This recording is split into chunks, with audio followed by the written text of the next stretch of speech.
சங்கீதம் 30ஆம் அதிகாரம்.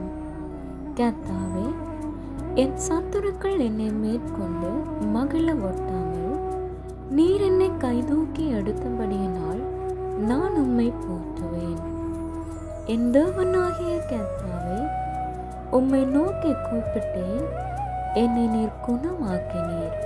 கர்த்தாவே, நீர் என் ஆத்துமாவை பாதாளத்திலிருந்து ஏற பண்ணி நான் குழியில் இறங்காதபடி என்னை உயிரோடே காத்தீர்.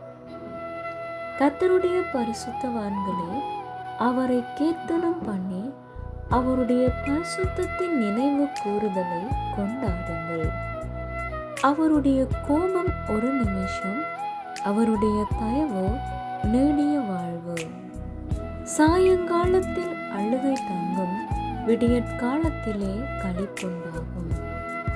நான் ஒரு காலம் அசைக்கப்படுவதில்லை என்று என் வாழ்விலே சொன்னேன்.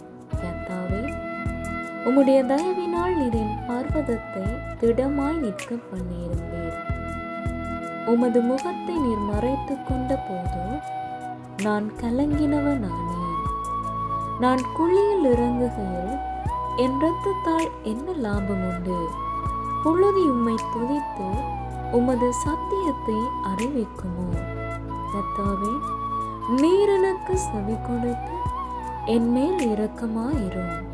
கர்த்தாவே, நீர் எனக்கு சகாயராயிரும் என்று சொல்லி, கர்த்தாவே, உம்மை நோக்கி கூப்பிட்டேன், கர்த்தரை நோக்கி கெஞ்சினேன். என் புலம்பலை ஆனந்த களிப்பாக மாற பண்ணினேன். என் மகிமை அமர்ந்திராமல் உம்மை கீர்த்தனம் பண்ணும்படியாக நீரின் இரட்டை களைந்து போட்டு மகிழ்ச்சி என்னும் கட்டினால் என்னை இடை கட்டினீர். என் தேவனாகிய கர்த்தாவே, உம்மை என்றென்றைக்கும் துதிப்பேன் என்பதே ஆமென்.